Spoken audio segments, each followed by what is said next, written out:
नमस्कार दोस्तों, मैं विनोद चपराना आपके अपने YouTube चैनल वर्दी आजकल 24 पर स्वागत करता हूं। दोस्तों, आज ये पॉलिटी का हमारा 8वें नंबर का लेक्चर है, जिसका नाम है संघ और उसका राज्य क्षेत्र। इससे पहले मैं आपको 7 लेक्चर पॉलिटी के करवा चुका हूं।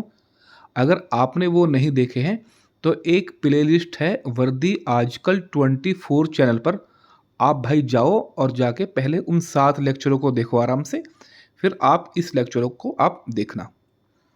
तो चैप्टर का नाम है संघ और उसका राज्य क्षेत्र। अगर अंग्रेजी में बात करूं, the union and it's territory. ठीक है, तो इसकी चर्चा आपको मिलेगी भाग 1 में, और भाग 1 आपका अनुच्छेद 1 से लेकर 4 के बीच में है। ठीक है, संघ और उसका राज्य क्षेत्र कौन से भाग में है? भाग 1 में। और अनुच्छेद कितने से कितने तक है? अनुच्छेद 1 से लेके 4 के बीच में। ठीक है, अब हम देखते हैं अनुच्छेद 1 में आपका क्या दिया गया है भाई। यहां से क्वेश्चन पूछने की संभावना इस बार बहुत ज़्यादा है, क्योंकि यह अभी विषय वर्तमान में चर्चा में रहा है भाई। अनुच्छेद 1 में बेसिकली क्या दिया है कि इंडिया अर्थात भारत राज्यों का एक संघ होगा। ठीक है भाई, यानी इंडिया अर्थात भारत राज्यों का एक संघ होगा। अब यहां से आपके कितने प्रश्न अनुच्छेद 1 से पूछे जा सकते हैं वो मैं आपको बता देता हूं। सबसे पहले प्रश्न आपसे पूछा जाएगा हमारे देश का नाम, यानी हमारे देश का नाम भारतीय संविधान में क्या रखा गया है? तो पहला नाम है इंडिया और दूसरा नाम है भारत। तो हमारे संविधान में हमारे देश का नाम इंडिया और भारत है, यानी 2 नाम आपको मिलेंगे। एग्जामिनर आपको देगा कि हमारे देश का नाम क्या है हमारे संविधान के अनुसार या भारत के अनुसार। ऑप्शन में देगा इंडिया, हिंदुस्तान, हिंदू, हिंद। तो आप बता दोगे कि इंडिया या भारत, कोई भी ऑप्शन में हो आप टिक कर दोगे। ठीक है, और प्लस एक ये जो लाइन है ना अनुच्छेद 1 की कि इंडिया अर्थात भारत राज्यों का एक संघ होगा, ये सेंटेंस आपको रट लेना है भाई, क्योंकि यहां से क्वेश्चन क्या पूछता है कि इंडिया अर्थात भारत संघ का एक राज्य होगा या संघों का एक राज्य होगा, लेकिन आपको रटना है कि इंडिया अर्थात भारत राज्यों का एक संघ होगा भाई। ठीक है, 2 प्रश्न आपसे ये पूछा। अगला प्रश्न आपसे पूछेगा जो अंग्रेजी में देगा, ये जो शब्द है ना ए यूनियन ऑफ स्टेट, यानी संघ के लिए हमने शब्द यूज किया गया भाई यूनियन। अगर आप अंग्रेजी में संघ का शब्द देखोगे तो अंग्रेजी में संघ को बोलते हैं भाई फेडरल। क्या बोलते हैं? फेडरल। ना तो हमने फेडरल शब्द यूज किया है, ना हमने कॉरपोरेटिव शब्द यूज किया भाई, हमने शब्द यूज किया है यूनियन। ये आपको ऐसे ही रट लेना भाई, ए यूनियन ऑफ स्टेट। ठीक है भाई, अब आगे चलते हैं। अब पहला तो हमने बता दिया कि देश का नाम क्या है। देश का नाम है इंडिया अर्थात भारत, जो कि राज्यों का एक संघ होगा। दूसरा है राज्य पद्धति का प्रकार कैसा भाई हमारे देश में। मैं इसको थोड़ा सा आपको हटा देता हूं, थोड़ा समझने में आपको अच्छा होगा। ठीक है भाई, राज्य पद्धति का प्रकार कैसा है मैं आपको बता दूं। अभी इसी को शुरुआत करता हूं। जैसे भारत राज्यों का एक संघ है, ठीक है, इसके लिए 2 शर्तें हैं, अर्थात इसका अर्थ क्या है, इसके 2 अर्थ निकलते हैं। जो भारत है ना वो राज्यों का संघ है। तो कैसे संघ है? तो भारतीय परिसंघ राज्यों के साथ किसी समझौते का परिणाम नहीं है, और दूसरा राज्यों को संघ से अलग होने का कोई अधिकार भी नहीं है। देखो इसको ऐसे समझो भाई, यानी कहने का अर्थ इसका क्या है कि भारतीय संघ से, जैसे अभी भारत में 28 राज्य हैं, तो ये 28 के 28 राज्य को मिला के भारत होता है। तो ये जो 28 के 28 राज्यों को मिलाकर जो भारत हमारा बना है, ये किसी भी समझौते का कोई परिणाम नहीं है। और दूसरा, ये 28 के 28 राज्य कभी भी अलग नहीं हो सकते हैं भाई। आई बात समझ में? क्योंकि इसकी कंपेयर की जाती है आपकी अमेरिका से, क्योंकि अमेरिका में आपके 50 स्टेट हैं और एक केंद्र शासित प्रदेश। एक केंद्र शासित प्रदेश है और 50 आपके राज्य हैं अमेरिका में, जैसे डिस्ट्रिक्ट ऑफ कोलंबिया, ठीक है। वॉशिंगटन डीसी जो है ना, वॉशिंगटन डीसी आपका वहाँ पे एक संघ शासित प्रदेश है और 50 वहाँ पर राज्य है। ये जो 50 राज्य हैं ये सभी एक समझौते के साथ इन्होंने एक राज्य बनाया है। अपने देश को इन्होंने एक समझौते के तहत बनाया है, यानी ये 50 राज्य इकट्ठे हुए और एक संघ शासित प्रदेश इकट्ठा हुआ। ये सारे इकट्ठे होकर तब जाके संयुक्त राज्य अमेरिका कहलाए। अब तो क्या है, ये कभी भी अपने आप में डिवाइडेशन इनका हो सकता है भाई। कल ऐसा भी हो सकता है कि जो 50 स्टेट आज आप देखते हो अमेरिका में, कल 25 रह जाएं, या हो सकता है कल 10 रह जाएं, क्योंकि पहले ही बोल दिया है इनको अमेरिका में, क्योंकि ये लोग आपस में जो जब इकट्ठे हुए थे कि ठीक है हम एक राज्य हैं, दूसरा राज्य, तीसरा राज्य, 50 के 50 राज्य मिले और तब जाके एक संयुक्त राज्य अमेरिका कहलाया। ये कभी भी इनका डिवाइडेशन हो सकता है भाई। जैसे इंडिया में क्या है ना, इंडिया में भारत का डिवाइडेशन कभी भी नहीं हो सकता, और क्या है अमेरिका में क्या है, इसका डिवाइडेशन कभी भी हो सकता है।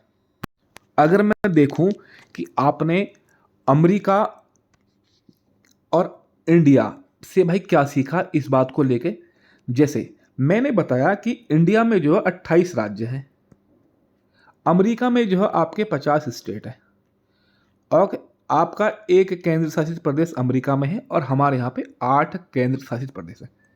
हमारे यहाँ पे जो 28 राज्य है ना, ये आपस में जब जुड़े तो ये किसी भी समझौते का कोई परिणाम नहीं है।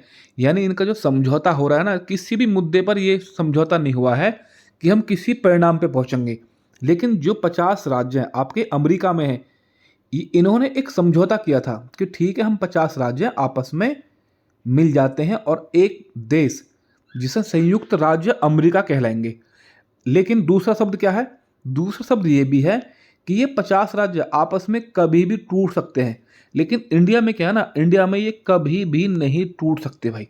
तो आई होप आपको ये बात समझ में आई होगी भाई। तो अगला प्रश्न आपके दिमाग में ये आ रहा होगा कि जब भारत के 28 राज्य हैं, समझौते का कोई परिणाम नहीं है और प्रत्येक राज्य अपने से अलग भी नहीं हो सकता, तो अगला प्रश्न ये है कि देश को राज्यों में फिर क्यों बांटा भाई। तो देश को राज्य में बांटने का सिर्फ एक ही आधार था, प्रशासनिक सुविधा। क्योंकि भारत बहुत बड़ा देश है और इसके शासन को अकेला आदमी नहीं चला सकता, तो वहाँ पर राज्य की सरकार भी और केंद्र की सरकार भी दोनों ने प्रशासनिक सुविधा के लिए देश को राज्यों में बांटा भाई। किंतु कोई राज्य स्वतंत्र नहीं हो सकता है, क्योंकि पूरा देश एक अखंड इकाई है। यानी जैसे मैं कहूँ कि मेरी बॉडी, ये मान लो मेरा शरीर है, ये मेरा हाथ है, ये मेरे पैर हैं। अब मुझे आप बताओ, क्या ये मेरा कोई समझौते का परिणाम थोड़े नहीं है? बिल्कुल भी नहीं है। और ना मेरे हाथ, ना मेरे पैर, ना मेरा सिर मेरे शरीर से अलग हो सकता है भाई। तो ऐसा ही हाल आपका इंडिया का है भाई आपका। ठीक है, आगे बढ़ते हैं भाई। आगे हम देखते हैं अनुसूची 1। अनुसूची 1 में भी आपका क्या दिया गया है, भारत के राज्यों और उसके राज्य क्षेत्र के बारे में। यानी भारत के राज्य अर्थात संघ शासित प्रदेश। ठीक है, अब एक प्रश्न आपके दिमाग में ये आ रहा होगा कि भारत का संघ बड़ा है या भारत का राज्य क्षेत्र बड़ा है। तो मैं आपको बता दूं कि भाई भारत का राज्य क्षेत्र बहुत व्यापक है, बहुत बड़ा है, लेकिन भारत का संघ जो है वो थोड़ा छोटा है। अब भारत के राज्य क्षेत्र में क्या क्या आएगा भाई। भारत के राज्य क्षेत्र में 3 बातों को सम्मिलित किया है। नंबर 1, भारत में जो है 28 राज्यों को शामिल किया गया इसमें।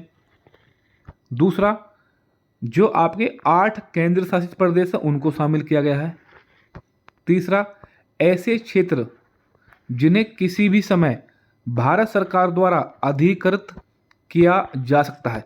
यानी मान लो कल इंडोनेशिया बोलना स्टार्ट कर दे कि हमें अपने देश में मिला लो, तो भारत कभी भी इंडोनेशिया को साधारण बहुमत के आधार पर अपने देश में मिला लेगा। ठीक है, लेकिन अभी ये तीसरे नंबर का पॉइंट है, भारत के पास इसकी संख्या 0 है, संघ शासित प्रदेश 8 हैं और हमारे राज्य 28 हैं। ठीक है, अगर वहीं मैं बात करूं आपके भारत के संघ के बारे में, तो भारत के संघ में ओनली कितने राज्य हैं? केवल और केवल 28 राज्य हैं भाई। ठीक है, अनुच्छेद 2, यहाँ पर बच्चों को बहुत ही ज़्यादा कन्फ्यूज़न होता है भाई। अभी पहले मैं आपको अनुच्छेद 2 बता दूं, फिर अनुच्छेद 3 बताऊंगा आपको। अनुच्छेद 2 क्या है भाई? तो अनुच्छेद 2 को पहले मैं पढ़ता हूं। संसद को, पहले बात तो अनुच्छेद 2 के बारे में पावर किसको? संसद। संसद को संघ में नए राज्य के प्रवेश या स्थापना करने के लिए विधि बनाने का अधिकार देता है। कौन भाई? अनुच्छेद 2। यानी पहली बात तो किसका अधिकार है? संसद का। अगर संघ में, संघ मतलब 28 राज्यों में कोई भी नए राज्यों का प्रवेश या स्थापना, यानी स्थापना की बात करूं या प्रवेश की बात करूं, ये दो शब्द आपको पकड़ के रखने भाई। नए शब्दों का की स्थापना और नए राज्यों का प्रवेश। ठीक है, अनुच्छेद 2 के तहत ये काम संसद करेगी भाई। जैसे एग्जाम्पल, जैसे अभी दिल्ली आप देखते हो, दिल्ली एक केंद्र शासित प्रदेश है। अगर दिल्ली को पूर्ण राज्य बनाना हो तो आप अनुच्छेद 2 के तहत बनाओगे भाई। जैसे जम्मू कश्मीर अभी क्या है ना, एक केंद्र शासित प्रदेश है। अगर इसको राज्य बनाना हो तो आप इसको भाई अनुच्छेद 2 के तहत बनाओगे। जैसे एग्जाम्पल और लेता हूँ एक और, जैसे सिक्किम को, जैसे हमने क्या ना, सिक्किम को पहले राज्य बनाया था। सिक्किम में क्या ना, सिक्किम में पहले भाई यहाँ पे राजाओं का शासन था। जब हमने 36वां संविधान संशोधन 1975 पास किया, जब सिक्किम को पूर्ण राज्य का दर्जा दिया, तो पहले सिक्किम क्या ना, सिक्किम में पहले राजाओं का शासन था। तो सिक्किम को जो हमने राज्य बनाया, तो कौन सा अनुच्छेद लागू होगा उस पर? अनुच्छेद 2। जैसे गोवा, गोवा को भी हमने भाई राज्य बनाया था। गोवा पहले केंद्र शासित प्रदेश हुआ करता था। ठीक है, तो अनुच्छेद 2 का प्रयोग किया इसमें भाई। जब मैं अनुच्छेद 3 को बताऊंगा अभी, फिर अनुच्छेद 2 और अनुच्छेद 3 में क्या अंतर है आप सीख पाओगे भाई। तब आपके दिमाग में पूरी कंसेप्ट क्लियर होगा भाई। अब हम बात करते हैं अनुच्छेद 3 के बारे में। तो अनुच्छेद 3 क्या है भाई? संसद साधारण बहुमत से, बहुमत भी कौन सा भाई? बिल्कुल सिंपल बहुमत से। और किसके पास अधिकार है? संसद के पास। संसद साधारण बहुमत से किसी नए राज्य का गठन तथा किसी वर्तमान राज्य के क्षेत्र, सीमा या नाम में परिवर्तन कर सकती है। ठीक है भाई, यानी क्या कहा इसने? इस पहला तो अधिकार किसके पास है? पहले ही बता चुका हूं, संसद के पास है। अगर संसद ऐसा करेगी, किसी के नाम में परिवर्तन करेगी, सीमा में परिवर्तन करेगी, तो ये सिर्फ और सिर्फ साधारण बहुमत से होगा भाई। साधारण बहुमत मतलब उपस्थित और मतदान करने वाले 50% लोगों से 1+ बस। ठीक है, साधारण बहुमत से किसी नए राज्य का गठन तथा किसी वर्तमान राज्य के क्षेत्र, सीमा या नाम में परिवर्तन कर सकती है कौन? संसद। या राज्य के पुनर्गठन संबंधी संसद की शक्ति। जैसे मैं अभी आपको एक एग्जाम्पल देता हूं, यहां से आपको अनुच्छेद 2 भी समझ में आ जाएगा और अनुच्छेद 3 भी समझ में आ जाएगा। जैसे फॉर एग्जाम्पल, जैसे मैं लेता हूं आपका उत्तर प्रदेश। ये भाई आपका उत्तर प्रदेश है। ठीक है, अगर इस उत्तर प्रदेश के मैं 4 हिस्से कर दूं, तो क्या है? पहले से ही उत्तर प्रदेश अस्तित्व में था या है?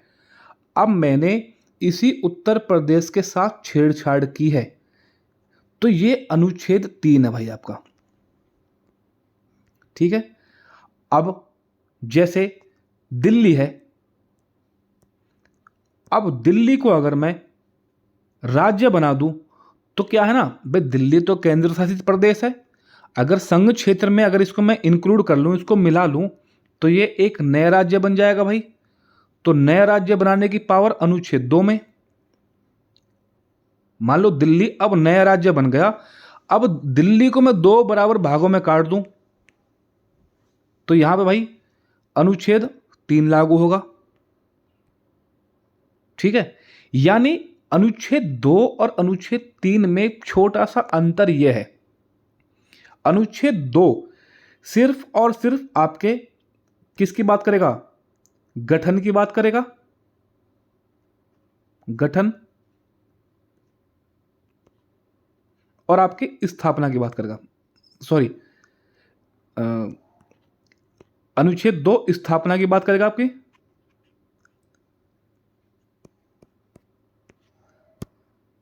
और आपके परिवेश की बात करेगा भाई अनुच्छेद 2। ठीक है, लेकिन अनुच्छेद 3 क्या है, अनुच्छेद 3 आपके जो है संसद में जो है गठन की बात करता है भाई, नए राज्यों में।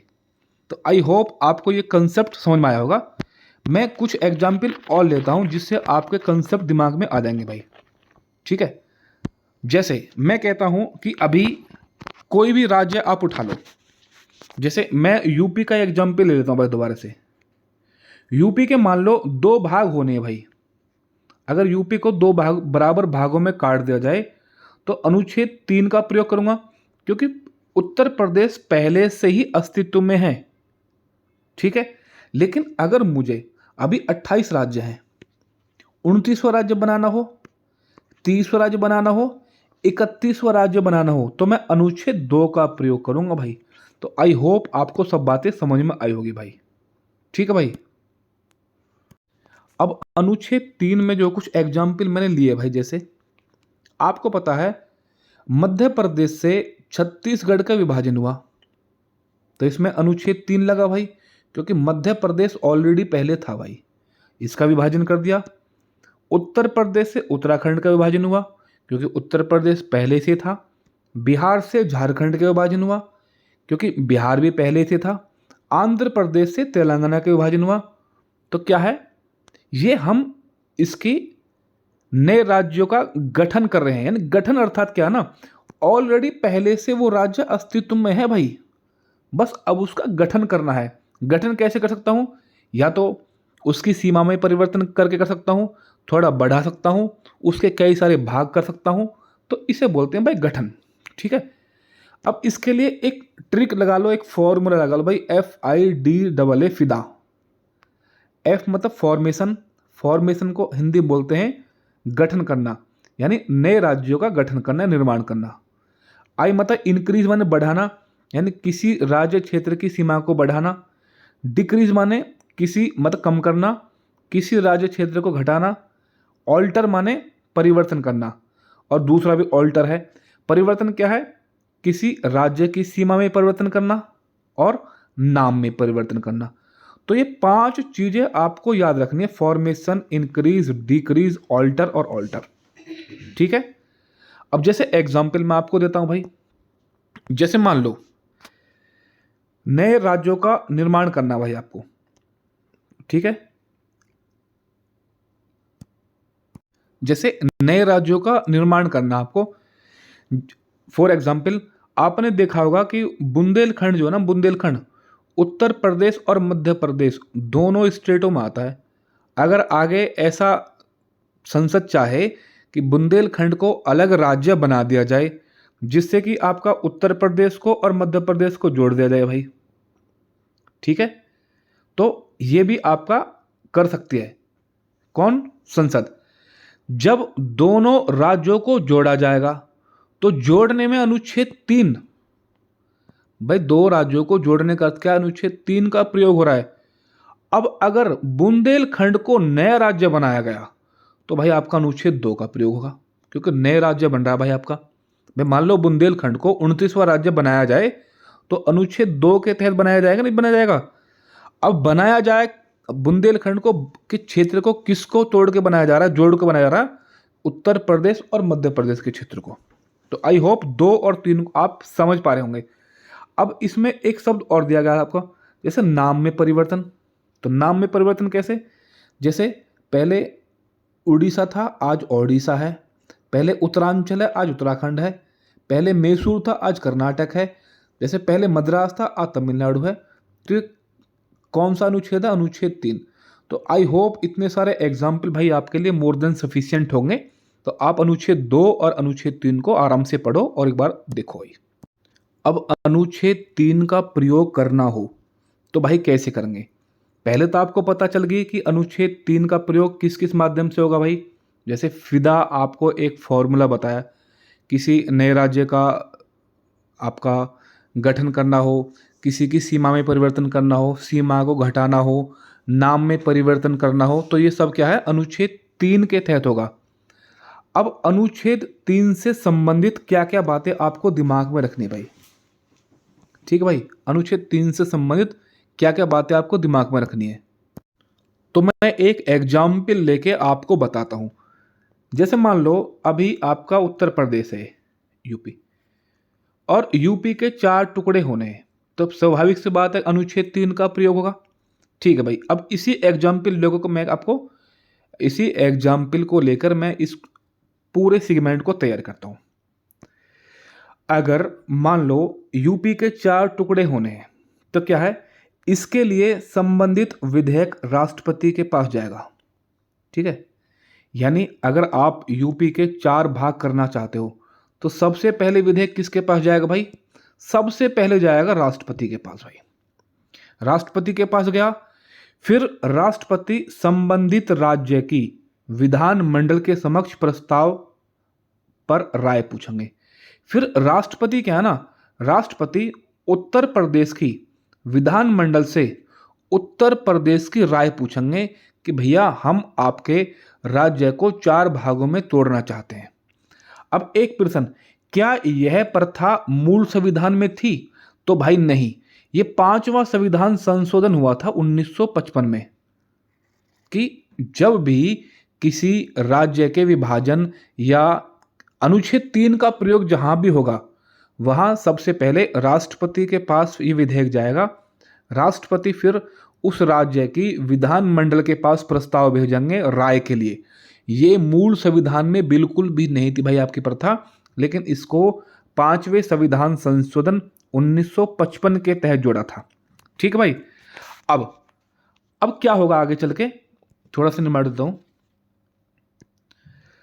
अब राष्ट्रपति ने क्या है, राष्ट्रपति ने संबंधित राज्य के पास आपका ये प्रस्ताव भेजा। अब संबंधित विधेयक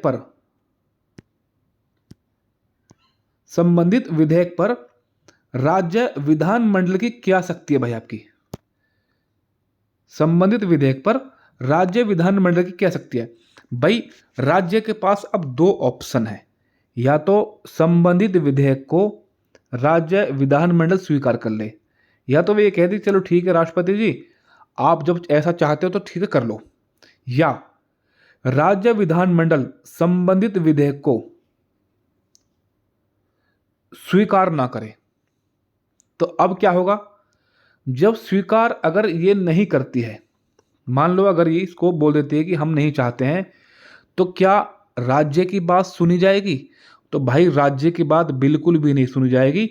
राष्ट्रपति क्या करते हैं, राष्ट्रपति बस एक समय सीमा रखते हैं अपने आप से कि इस टाइम में आपको इतना समय दिया जा रहा है, 2 महीने का, 3 महीने का या 10 दिन का। इस टाइम को रहते हुए या तो आप प्रस्ताव को पास कर दो, अगर आप पास नहीं करते हो तो यह प्रस्ताव भाई स्वतः ही पास हो जाएगा। राज्य का इसमें कोई भी बड़ा रोल नहीं है। ठीक है। मैं इस सेंटेंस को पढ़ता हूं, यदि राज्य विधानमंडल संबंधित विधेयक को स्वीकार समयानुसार नहीं करती है तो प्रस्ताव स्वतः ही संसद में प्रस्तुत किया जाएगा। अर्थात राष्ट्रपति या संसद विधानमंडल की राय को मानने के लिए बाध्य नहीं है भाई। आई बात समझ में? यानी कहने का मतलब यह है कि जब राष्ट्रपति संबंधित राज्य की विधानमंडल को प्रस्ताव भेजेंगे तो विधानमंडल के पास 2 ऑप्शन है, या तो प्रस्ताव को पास कर दे तो राज्य अनुच्छेद 3 का प्रयोग हो जाएगा, अगर वो प्रस्ताव को मानने से मना भी कर देती है तो ये राष्ट्रपति की सर्वविवेकी शक्ति है कि इसको जैसा चाहे ऐसा कर सकती है। ठीक है भाई। अब आगे फिर मैंने बताया था कि क्या वास्तव में ये मूल संविधान में था, तो नहीं भाई, ये 5वां संविधान संशोधन 1995 के तहत बनाया गया। एक क्वेश्चन मैं आपसे पूछता हूं भाई, यदि यदि मान लो केंद्र शासित प्रदेश है दिल्ली, दिल्ली पे आपका मान लो आर्टिकल 3 का प्रयोग करना किसी भी स्तर से, राज्य की सीमा को घटाना बढ़ाना है, तो क्या दिल्ली से कुछ राय ली जाएगी? जैसे राज्य से राय ली गई है, अगर केंद्र शासित प्रदेशों पर इस प्रकार का अनुच्छेद 3 लागू होता है, तो भाई केंद्र शासित प्रदेश की राय बिल्कुल भी नहीं ली जाएगी भाई। डायरेक्ट संसद काम करती है वहाँ पे, क्योंकि उसका नाम ही केंद्र शासित प्रदेश है, यानी केंद्र के द्वारा शासित प्रदेश। तो क्या ये प्रथा मूल संविधान में थी केंद्र शासित प्रदेश वाली? तो भाई नहीं, इसको भी 18वां संविधान संशोधन 1966 के द्वारा जोड़ा गया था भाई। ठीक है भाई, आई होप आपको चीजें समझ में आ रही होगी। इस तरह से जो है ना, इस तरह से भारत को सही कहा गया क्या? विभक्त राज्यों का अविभाज्य संघ। यानी राज्य का तो विभाजन हो सकता है, विभक्त राज्य, लेकिन संघ का विभाज्य नहीं हो सकता है भाई। ठीक है जी। अब हम अनुच्छेद 4 की तरफ बढ़ते हैं भाई। अनुच्छेद 4 क्या कहता है? अनुच्छेद 4 कहता है कि हम जो अनुच्छेद 2 और अनुच्छेद 3 का जो प्रयोग कर रहे हैं, यानी संसद के द्वारा अनुच्छेद 2 और अनुच्छेद 3 का जो हम प्रयोग कर रहे हैं, अगर ऐसा प्रयोग अगर हम करते हैं तो सिर्फ और सिर्फ साधारण बहुमत से ही हम इसका प्रयोग करेंगे भाई। विशेष बहुमत से इसकी कोई भी आवश्यकता नहीं है। अर्थात अनुच्छेद 2 और अनुच्छेद 3 का प्रयोग करके संसद कभी भी आर्टिकल 368 का प्रयोग कभी भी नहीं करेगी। यानी मूल शब्दों में क्या मैं कह सकता हूं कि अनुच्छेद 4 कहता है कि अनुच्छेद 2 और अनुच्छेद 3 के द्वारा बनाई गई विधियां संविधान संशोधन नहीं कहलाएगी। अर्थात क्या है, ये सिर्फ और सिर्फ एक साधारण बहुमत के आधार पर ही इसके कार्रवाई की जाएगी। ठीक है। अब एक केस आता है भाई, बैरूवाड़ी वाला केस। बैरूवाड़ी केस सुप्रीम कोर्ट के समक्ष अनुच्छेद 3 के मामले में। थोड़ी मैं आपको कहानी बता देता हूं भाई, कहानी क्या है। कहानी यह है, जब भारत का विभाजन हुआ था तो एक रेड क्लिफ साहब थे, उन्होंने एक रेखा खींची थी। मान लो ये रेखा खींच दी मैंने, ठीक है। इधर था पूर्वी पाकिस्तान, जो आज आपका बांग्लादेश है, ये पहले पूर्वी पाकिस्तान था। और इधर एक क्षेत्र था आपका जो पंजाब की तरफ था भाई, ये पंजाब है, ये पाकिस्तान था भाई आपका जो इधर पंजाब के पश्चिम की तरफ। ठीक है। अब हुआ क्या था, जब रेड क्लिफ साहब ने ये लाइन खींची थी तो इधर वाला जो हिस्सा था ये इंडिया का था, भारत, और ये वाला था आपका पूर्वी पाकिस्तान। लेकिन एक क्षेत्र जो आपका यहां था, इसका नाम था आपका बैरूवाड़ी। बैरूवाड़ी, ठीक है। जब विभाजन से पहले ये बैरूवाड़ी जो है, पहले से बोल दिया था कि बैरूवाड़ी आपका पूर्वी पाकिस्तान को दे दिया जाएगा। लेकिन रेड क्लिफ साहब को बिल्कुल भी अंदाजा नहीं था कि रेखा कहां खींचनी है। बाद में क्या है, बाद में एक समझौता हुआ नेहरू साहब ने और वहां के जो पाकिस्तान के पीएम थे नूर, उन्होंने बोला था कि भाई बैरूवाड़ी का क्षेत्र जो है हमारा, वो आपकी तरफ आ गया है। ठीक है। जब हमारी तरफ आ गया है बैरूवाड़ी का क्षेत्र, तो नूर साहब ने बोला था कि भाई इस क्षेत्र को हमें वापस चाहिए।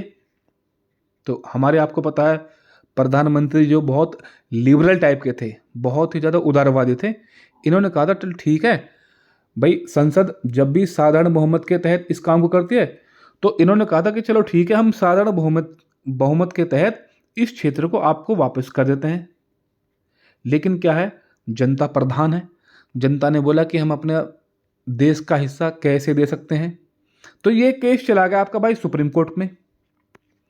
जब ये केस सुप्रीम कोर्ट में चला गया तो सुप्रीम कोर्ट ने एक वर्डिक्ट दिया कि अगर हम अपने देश का कोई भी हिस्सा विदेश को देंगे तो इसमें संविधान संशोधन होगा ही होगा। आर्टिकल 368 का प्रयोग इसमें होगा ही होगा। ये बहुत डीप बात है मैं जो आपको बता रहा हूँ। अगर हम अपने देश का कोई भी हिस्सा विदेश को देंगे तो बिना संविधान संशोधन के नहीं देंगे, लेकिन अगर कोई हिस्सा विदेश से हमें लेना हो तो हम साधारण बहुमत से ले लेंगे साधारण बहुमत से, लेकिन देंगे विशेष बहुमत से।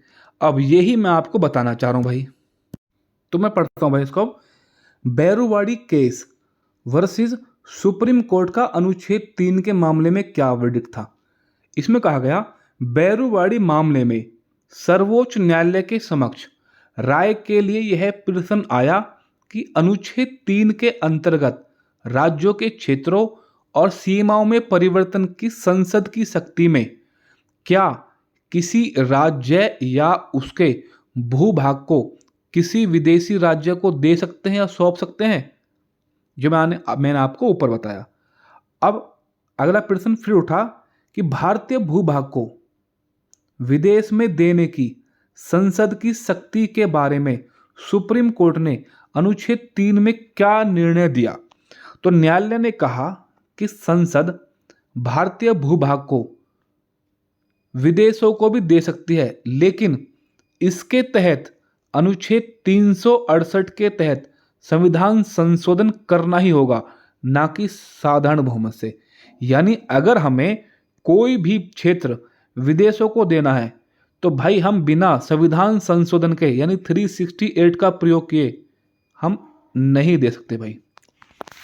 अब क्या अगला क्वेश्चन उठा, क्या अभी तक अनुच्छेद 368 के तहत अनुच्छेद 3 में संविधान संशोधन हुआ है?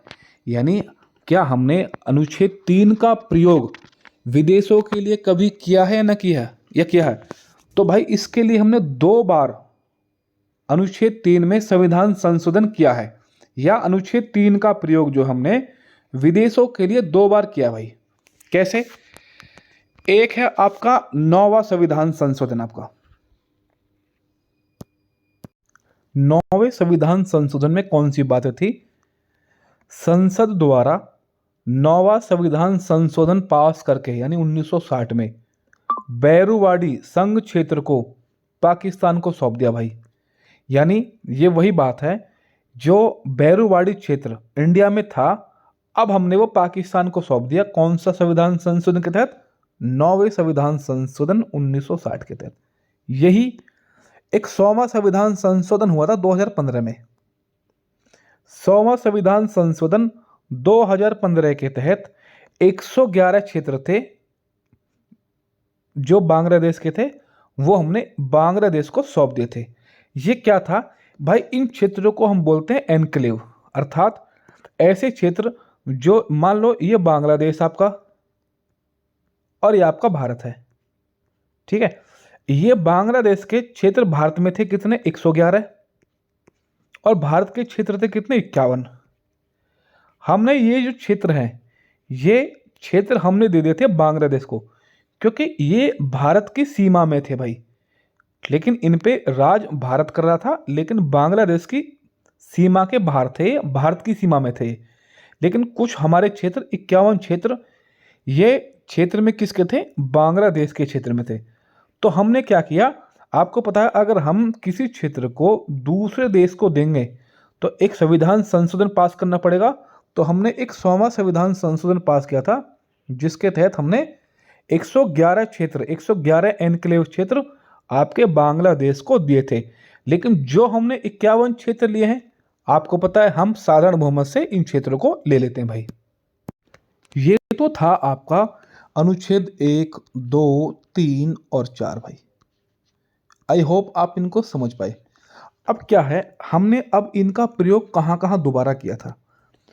अब देखेंगे देसी रियासतों का एकीकरण। देसी रियासत मतलब पहली क्लास में आपको बता चुका हूं, जहां पर राजा और महाराजाओं का शासन था आपका। जब हमारा देश आजाद हो गया था तो हमारे देश में 552 देसी रियासतें थी। कितने भाई? 552। किसी किसी किताब में ये डाटा 562 का भाई। लेकिन लक्ष्मीकांत में 552 ही दिया भाई। ठीक है, 552। अब इन देसी रियासतों के पास 3 ऑप्शन थे भाई। जो राजा महाराजा थे इनके पास 3 ऑप्शन थे। क्या 3 ऑप्शन थे? कि या तो आप भारत में आ जाओ, या आप पाकिस्तान चले जाओ, या आप न्यूट्रल रहो, निष्पक्ष रहो, ना पाकिस्तान जाओ ना भारत जाओ, अपना शासन चलाओ। ठीक है। अब आपको पता है सरदार वल्लभ भाई पटेल ने अपनी नीतियों से पूरे 549 देसी रियासतों को भारत में मिला लिया। लेकिन 3 देसी रियासतें ऐसी थी जिन्होंने मिलने से इनकार कर दिया। अब इन 3 देसी रियासतों को कैसे कैसे मिलाया? पहली एक है हैदराबाद देसी रियासत। इस रियासत को पुलिस कार्रवाई से भारत में मिलाया, और इसके लिए जो सैन्य ऑपरेशन चला था उसका नाम था ऑपरेशन पोलो। अभी एक पेपर में पूछा गया था। दूसरा था जूनागढ़ देसी रियासत। इसको जनमत संग्रह के आधार पर भारत में मिलाया था भाई। तीसरी थी आपकी कश्मीर की देसी रियासत। इसे क्या है, विलय पत्र के आधार पर भारत में मिलाया। आपने राजा हरि सिंह का इतिहास पढ़ा भी होगा, आगे आपको पढ़ाया जाएगा भाई। ठीक है। अब 1950 में भारत ने 1950 में संविधान ने भारतीय संघ के राज्यों को 4 भागों में बांटा था। यानी हमने अब क्या किया, देसी रियासतों के साथ तो हमने ऐसा कर लिया, लेकिन जो राज्य थे उन राज्यों को हमने 4 कैटेगरी में बांटा भाई। कितनी कैटेगरी? 4 कैटेगरी। कैटेगरी 1 यानी भाग कै, भाग ख, भाग गय और भाग घय। ये 4 थी, कै ख गय घय। और इन चारों जो राज्य थे, जो चारों कैटेगरी थी, इनकी संख्या थी टोटल 29। ये 29 राज्य थे उस समय। ये उस समय की तस्वीरें चल रही है 1950 की। जो कै था इसमें सीधा वो शासन था जहां पर ब्रिटिश भारत का सीधा शासन था भाई। ये खे वालों में जो देसी रियासतें थी वो थी। गै में मुख्य आयुक्त यानी कमिश्नर का शासन था, और घय में अकेला अंडमान निकोबार था। ये भी अभी पेपर में भाई, एक पेपर में क्वेश्चन पूछा गया था कि 1950 के तहत अंडमान निकोबार का शासन किस भाग में था, इसलिए इसको बताने की आपको जरूरत पड़ी भाई। अब आगे पढ़ते हैं भाई, भाषाई आधारों पर राज्यों का पुनर्गठन। आपको पता है हमारे देश को जब आज़ादी मिली थी तो हमारे देश के सामने बहुत ही ज़्यादा चुनौती थी भाई। सबसे बड़ी चुनौती थी भाषा को लेकर, क्योंकि हमारे देश में बहुत सारी भाषाएं हैं भाई, विविधता बहुत ज़्यादा है। तो जब देश आज़ाद हुआ था 1947 में, उसके 1 साल बाद ही, ये जून महीने की बात है, जून 1948 में भारत ने एस.के. धर की अध्यक्षता में भाषाई प्रांत की नियुक्ति की। भाई भारत को ये लगा, क्योंकि बहुत सारे राज्य थे जो ये मांग कर रहे थे कि हमें अपना स्टेट चाहिए भाषा के आधार पर, क्योंकि वहाँ पर ज़्यादातर लोग अपनी भाषा बोलने वाले थे। अब भारत की जो शासन की बागडोर थी, नेहरू साहब और उधर आपके राजेंद्र प्रसाद साहब, इन्होंने समझा कि चलो एक बार देख लेते हैं कि हाँ, ये जो बोल रहे हैं कि राज्य का जो डिवाइडेशन होना चाहिए वो भाषा के आधार पर होना चाहिए। तो एक 1948 में एक अध्यक्षता गठित हुई, एस.के. धर, ये न्यायाधीश थे एस.के. धर। इनको एक जिम्मेदारी दी गई, चलो आप एक बार सर्वे करो कि क्या वास्तव में ही राज्यों का जो गठन है वो भाषा के आधार पर होना चाहिए या नहीं होना चाहिए। ठीक है, तो सबसे पहले पढ़ते हैं हम एस.के. धर समिति भाई। कौन सी? एस.के. धर समिति। गठन कब हुआ था भाई? गठन हुआ था जून 1948 में। इन्होंने 6 महीने बाद ही, क्योंकि ये जस्टिस थे भाई, कोई पॉलिटी पावर तो थे नहीं, तो इन्होंने 6 महीने बाद ही 1948 में अपनी रिपोर्ट दे दी।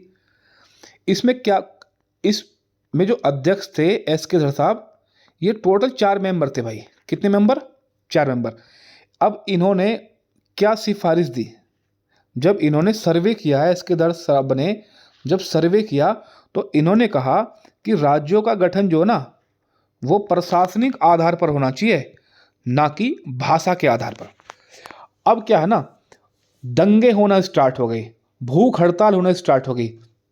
फिर सरकार ने एक समिति और बिठाई कि चलो आप एसके धर समिति की जांच करो, कि जो एसके धर समिति ने सिफारिश की है, जो एसके धर समिति ने रिपोर्ट दी है कि भाषा के आधार पर राज्यों का गठन नहीं होना चाहिए। तो एक समिति आई जिसका नाम था जेवीपी समिति। ठीक है, इसका गठन कब हुआ? गठन हुआ दिसंबर 1948 में। और इनकी रिपोर्ट कब आई भाई? इनकी रिपोर्ट 4 महीने बाद ही आ गई, अप्रैल 1949 में। जो जेवीपी समिति थी, इसमें कौन कौन मेंबर थे भाई? तो पहले जे का नाम है जवाहरलाल नेहरू, पी का नाम है सरदार वल्लभ भाई पटेल, और सॉरी वी का नाम है सॉरी पी का नाम है पट्टाभी सीतारमैया भाई। तो जेवीपी समिति जवाहरलाल नेहरू, वल्लभ भाई पटेल और पट्टाभी सीतारमण। तो अब इस जेवीपी समिति ने क्या सिफारिश की? इसने क्या जवाब दिया कि प्रशासनिक सुविधा के आधार पर ही राज्यों का गठन होना चाहिए। यानी इस समिति ने भी मना कर दिया कि भाषा के आधार पर राज्य का गठन नहीं होना चाहिए भाई। अब क्या भाई, क्योंकि आंध्र प्रदेश राज्य के बारे में आपको बता रहा हूं, आंध्र प्रदेश राज्य में तेलुगु, तमिल, कन्नड़ बोलने वाले की संख्या बहुत ज्यादा थी भाई।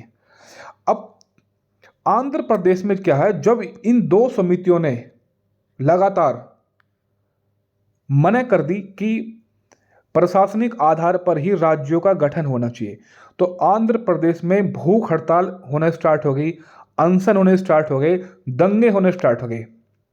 आगे पढ़ता हूं मैं। तेलुगु भाषियों के लिए भाषा के आधार पर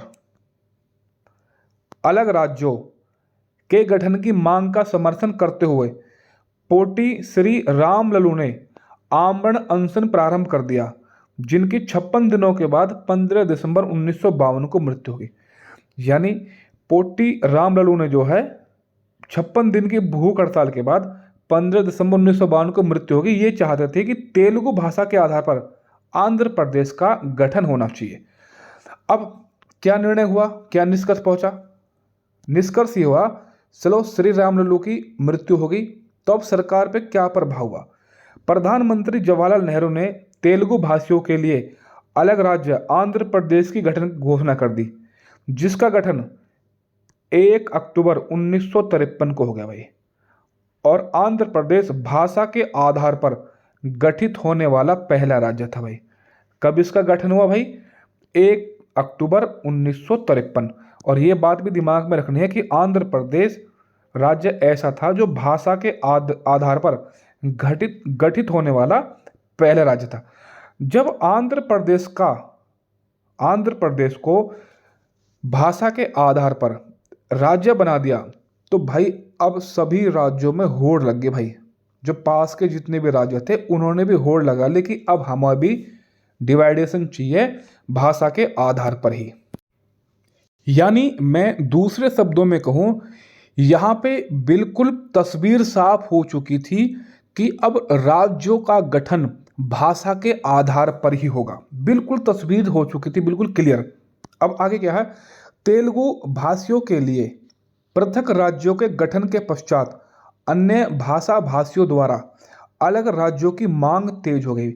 यानी अब जब आंध्र प्रदेश को पहला राज्य बना दिया भाषा के आधार पर, तो और भी भाषा के आधार पर राज्यों की मांग होनी स्टार्ट हो गई। यहाँ पर सरकार ने फिर एक फजल अली आयोग का गठन किया, जो राज्यों के पुनर्गठन आयोग से संबंधित है। अब इसके बारे में बताता हूँ, जिस पर विचार करने के लिए 1953 में राज्य पुनर्गठन आयोग, यानी इसी को बोलते हैं फजल अली आयोग, द स्टेट रीऑर्गेनाइजेशन कमीशन का गठन किया। तो फजल अली आयोग का गठन कब हुआ भाई? ये हुआ था आपका 1953 में। ठीक भाई। अब देख लेते हैं फजल अली आयोग की सिफारिश क्या थी और इन्होंने क्या बोला था। राज्य पुनर्गठन आयोग बोल दो या फजल अली आयोग बोल दो, एक ही बात है भाई। फजल अली आयोग, इस आयोग के खुद अध्यक्ष थे। ठीक है। इसमें 2 सदस्य और थे, के एम पनिक्कर और एच.एन. कुंजरू, हृदयलाल कुंजरू। यानी फजल अली आयोग का गठन कब हुआ था? 1953 में। इन्होंने अपनी रिपोर्ट कब दी थी? 1955 में। ये क्वेश्चन पूछता है भाई कि फजल अली आयोग का गठन कब हुआ था? 1953 में। और इन्होंने अपनी रिपोर्ट कब दी? 1955 में। सिफारिश क्या थी भाई? सिफारिश इन्होंने बिल्कुल साफ कर दी कि ठीक है, भाषा के आधार पर राज्यों का गठन कर दिया जाएगा। लेकिन इन्होंने एक कंडीशन दी कि एक राज्य एक भाषा के सिद्धांत को इन्होंने अस्वीकार कर दिया। इन्होंने कहा कि ऐसा नहीं है कि एक राज्यों के लिए सिर्फ एक ही भाषा होगी भाई।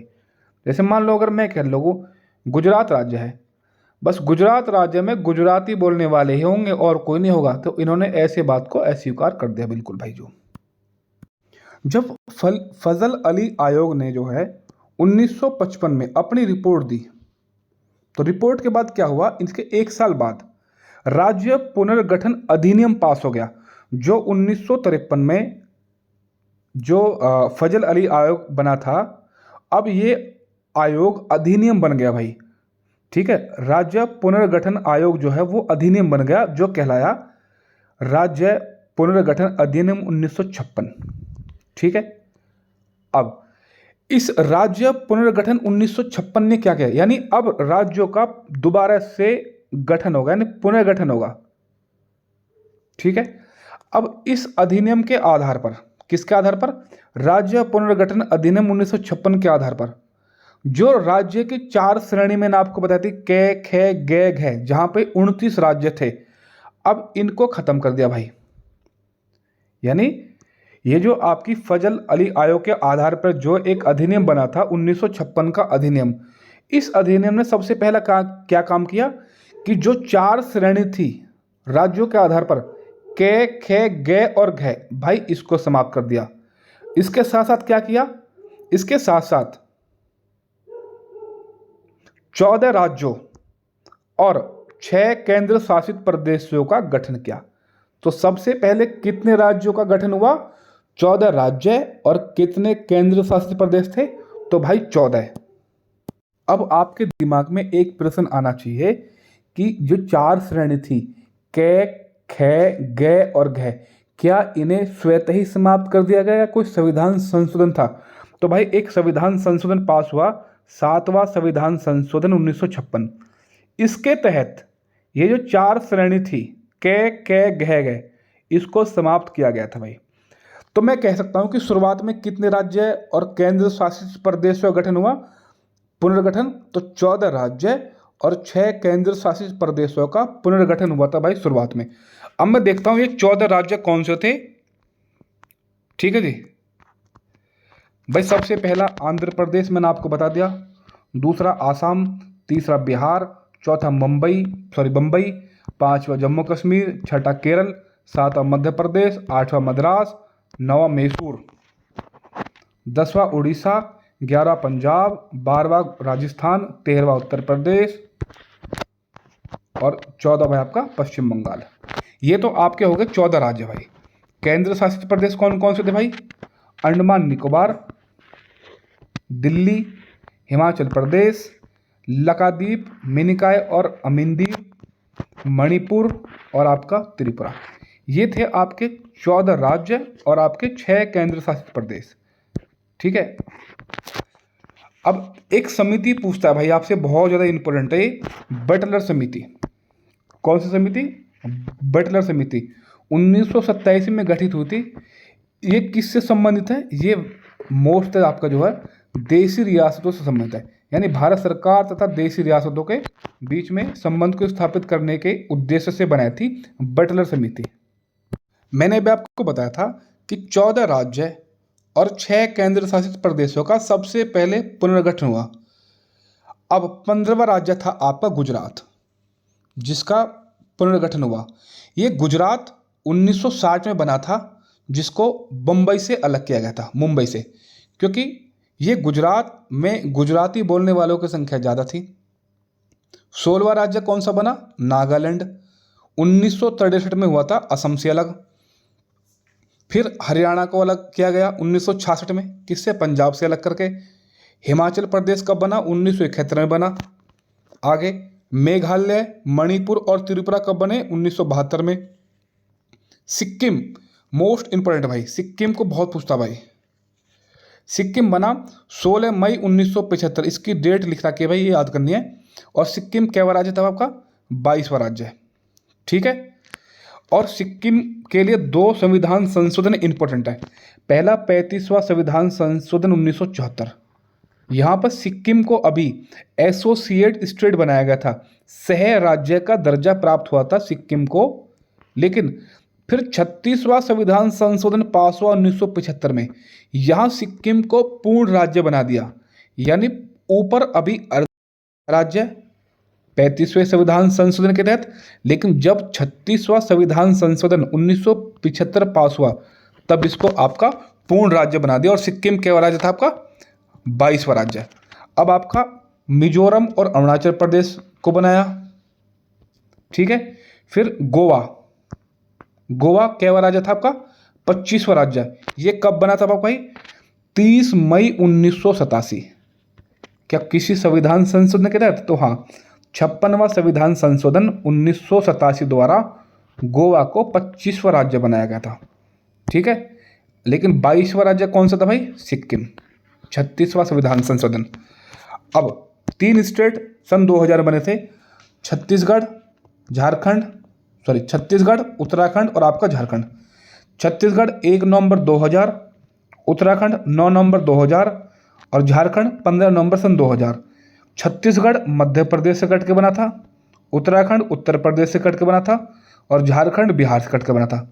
29वां राज्य है तेलंगाना, 2 जून 2014 को बना था आंध्र प्रदेश से कटकर, ठीक है। अब जो जम्मू कश्मीर राज्य था, वहाँ पर जम्मू कश्मीर को डिवाइडेशन करके, बल्कि उस राज्य को 2 केंद्र शासित प्रदेशों में बांट दिया, जम्मू कश्मीर और लद्दाख। जम्मू कश्मीर में आपकी विधानसभा है अनुच्छेद 239 के तहत, बल्कि जो लद्दाख है इसे खाली बिना विधानसभा का बनाया अनुच्छेद 239 के तहत, ठीक है। ऊपर 239 कै है, लेकिन सिर्फ यहाँ 239 है। और ये कब हुआ था? 31 अक्टूबर 2019 को, जिस दिन सरदार वल्लभ भाई पटेल का जन्मदिन था। अब दमनदीप, दादर एवं नागर हवेली, इन्हें 26 जनवरी 2020 को दमनदीप और दादर नगर हवेली संयुक्त रूप से केंद्र सरकार द्वारा इसे मिला दिया और एक केंद्र शासित प्रदेश और बना दिया आपका। आज मैं कह सकता हूँ, आज भारत में 28 राज्य और 8 केंद्र शासित प्रदेश है। ये भाई आज तक का आपका इतिहास था, ठीक है। आगे बढ़ते हैं। अब आगे एक नोट करके भाई मैंने एक बात लिखी है कि एक 69वां संविधान संशोधन हुआ था, जहाँ पर दिल्ली को जो है ना 1991 में 69वां संविधान संशोधन वर्ष 1991 में दिल्ली जो एक संघ शासित प्रदेश था, उसका नाम बदलकर राष्ट्रीय राजधानी क्षेत्र दिल्ली कर दिया, यानी NCR, नेशनल कैपिटल रीजन कर दिया, ठीक है। तो दिल्ली को राष्ट्रीय राजधानी क्षेत्र किस संविधान संशोधन के तहत किया गया? तो 69वां संविधान संशोधन, ठीक है। अब कुछ जो हमारे यहाँ पे कुछ राज्य थे, उनका भी कुछ इतिहास देख लेते हैं भाई, कुछ बैकग्राउंड देख लेते हैं। पहले बात करते हैं फ्रांसीसियों के बारे में। फ्रांसीसियों के कब्जे में कौन कौन से हमारे राज्य थे? वर्ष 1954 में फ्रांसीसी उपनिवेश कौन कौन से थे? उपनिवेश पांडिचेरी, माहे, यनम और कराईकल। जो आज पांडिचेरी के आप ये 4 जिले देखते हैं, जो कि 3 राज्यों में फैले हुए हैं, को समझौते द्वारा अर्जित कर पांडिचेरी का गठन किया गया। कब? 1954 में भाई इन्हें मिला लिया। लेकिन कोई संविधान संशोधन के तहत पांडिचेरी को संघ शासित प्रदेश बनाया? तो हाँ, 14वां संविधान संशोधन के द्वारा 1962 में पांडिचेरी को संघ शासित प्रदेश बनाया भाई। अब देखते हैं पुर्तगालियों के साथ क्या किया। वर्ष 1961 में एक सैनिक कार्रवाई की गई, जिसमें एक ऑपरेशन चलाया गया था, ऑपरेशन विजय। ऑपरेशन विजय के द्वारा गोवा, दमन, दीव को मुक्त कराकर उसे संघ राज्य क्षेत्र बनाया गया।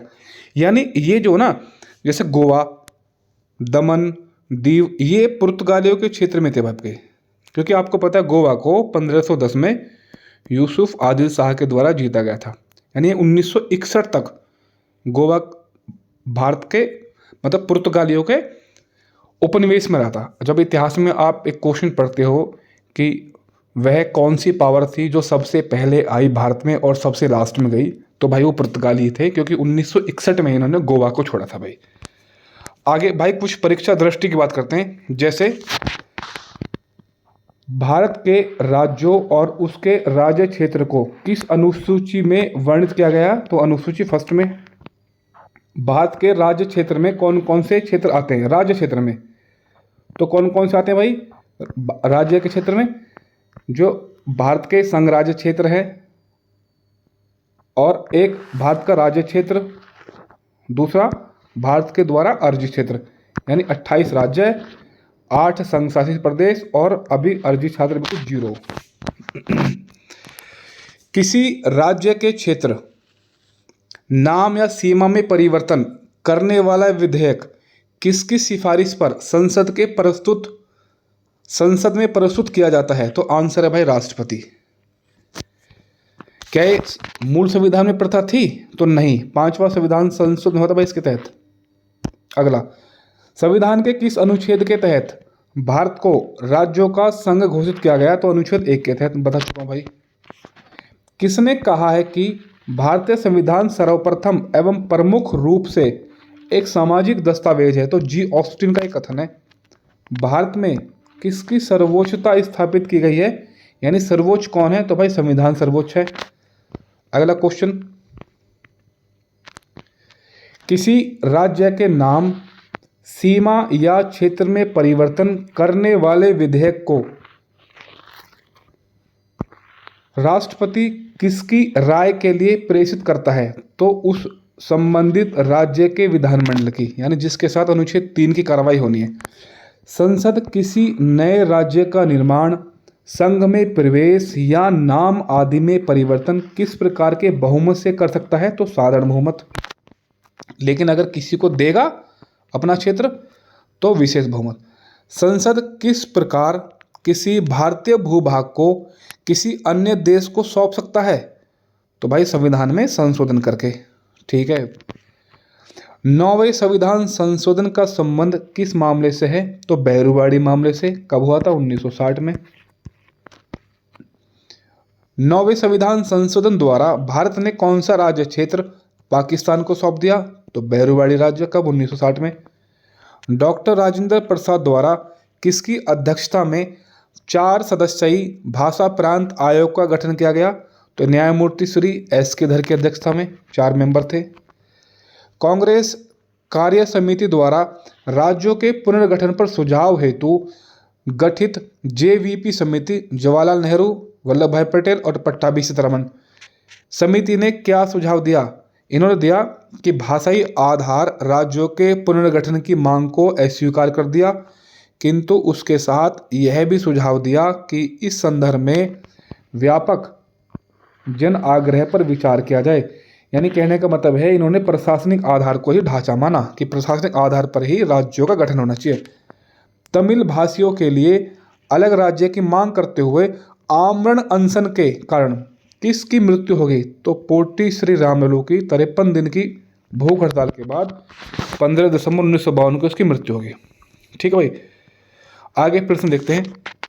भाषाई आधार पर 1 अक्टूबर 1953 को सर्वप्रथम किस राज्य का गठन हुआ? तो आंध्र प्रदेश।